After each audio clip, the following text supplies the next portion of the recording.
What's up guys? Welcome to AnimeKouhai. If you'd like to help me out, please hit the like button and subscribe to my channel. Good. Well, good luck, guys.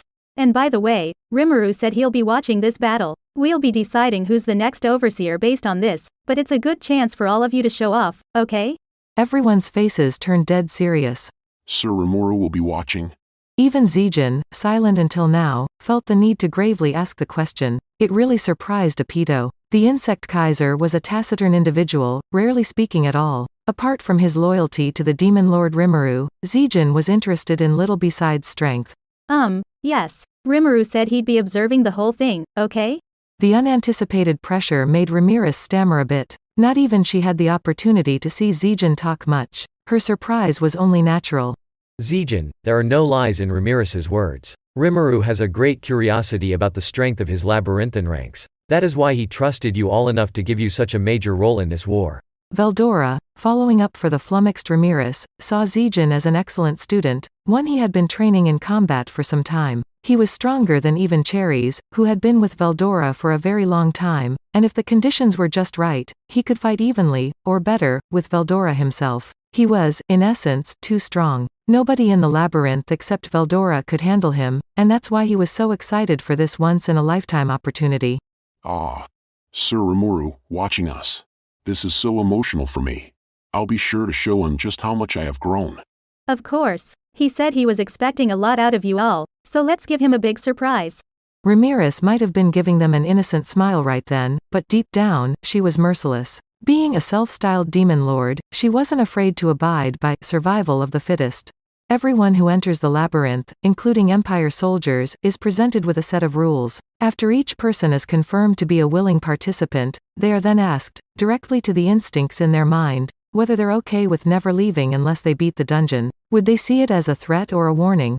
But even if people heard that and thought, oh crap, I'm in trouble, nobody seemed to be turning back. They all filed into the labyrinth like ants to sugar, dreaming of the fortune and glory inside, and at that moment, Ramirez ran out of mercy. Without reservation, she welcomed all of them as her enemy. And soon, the soldiers of the Empire would discover the true nature of this labyrinth. The fear it caused. Let us dedicate this victory to Sir Rimuru, muttered Zijin as he left his seat. With that signal, everyone was on the move. Visitors would soon start arriving at the hellscape, and they had to wait for them. Column by orderly column, the soldiers of the Imperial army were marching down into the dungeon, their movements methodical and without fancy frippery. Each had a safety belt around their waist, connected front and back, so each column stayed around 10 feet away from each other. In addition to these troops, there was a separate designated combat team, not connected by ropes and able to move freely around.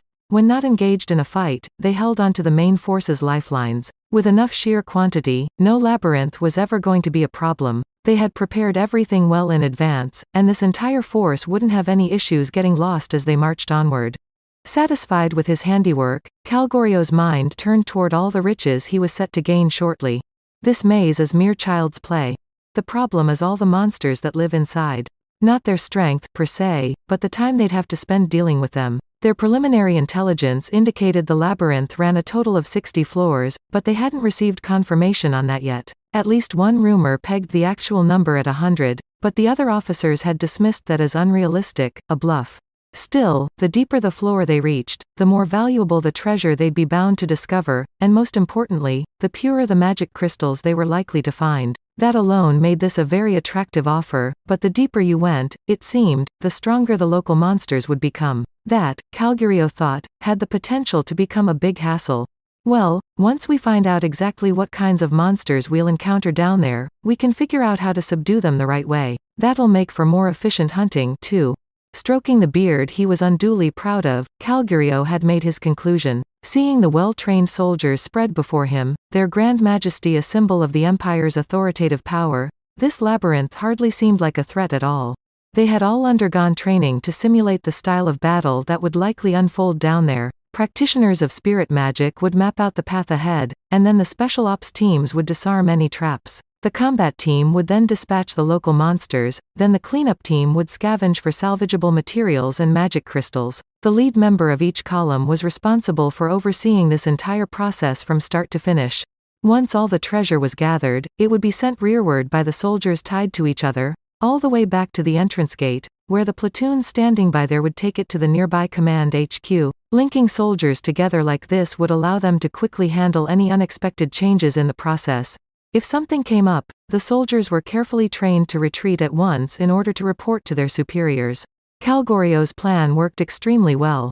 At first. But then something strange happened in there. After approximately 1,000 soldiers went through the gate, all contact was suddenly lost. What should we do, sir? What happened to the soldiers? It was unclear, but judging by the surgically clean cut on the rope, someone must have been messing with spatial links in there.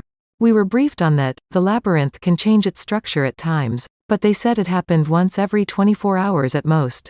It troubled Calgurio, but he didn't let the brigade of soldiers stop. For a while longer, he allowed the storming of the labyrinth to continue.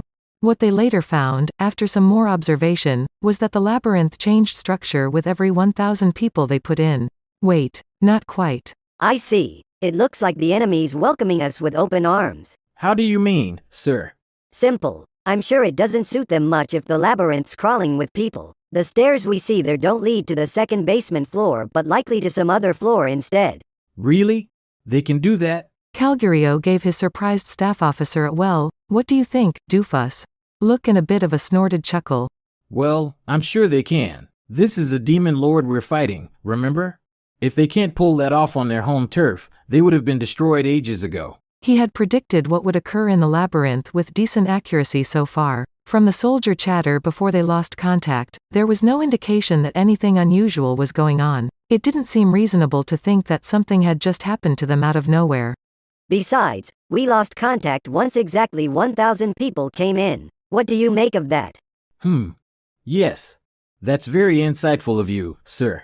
With a nod of acknowledgement, Calgurio considered their future plans. Even in these early stages, they had already retrieved a few bits and bobs of treasure, finely made personal accessories, for example, or weapons and armor made of magisteel. It was all top-notch stuff, and what's more, the magic crystals they harvested were similarly high in quality, producing energy with unquestionably high efficiency.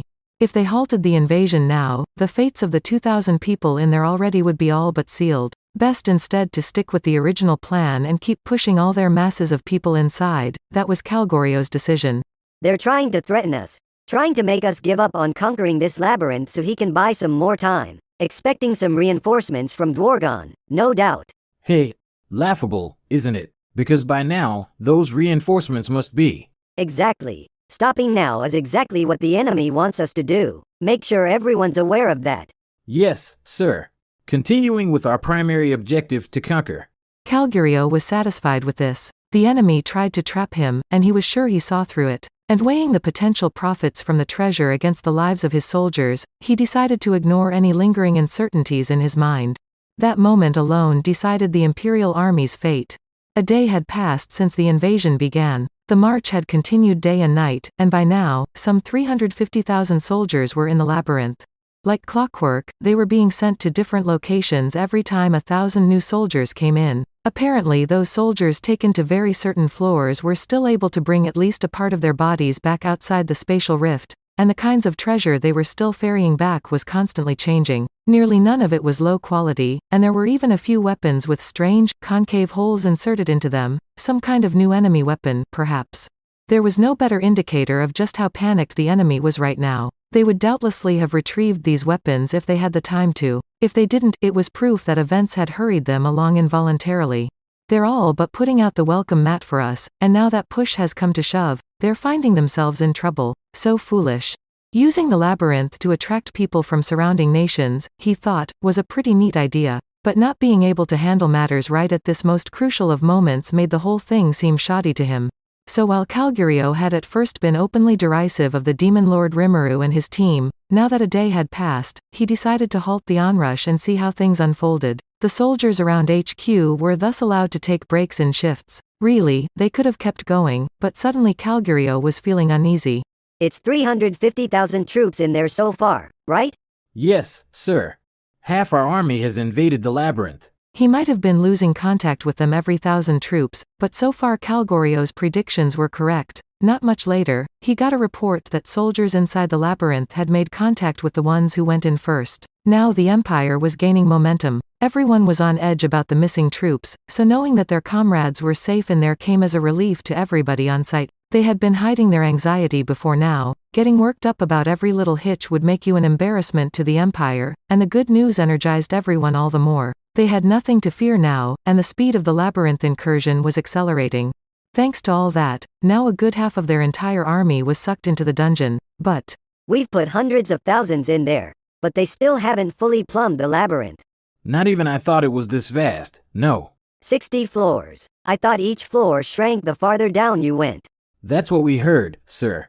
I think they'll reach the lowest depths before too long, but the plan called for the Imperial army to conquer the labyrinth long ago. But things hadn't turned out that way, and the problem was, once they stopped throwing new soldiers inside, that de facto meant they lost contact with everybody already in the labyrinth. Reconnecting with the advance forces in there meant a pretty vast quantity of treasure was coming their way, but that caravan had been halted as well now that the invasion was on hold.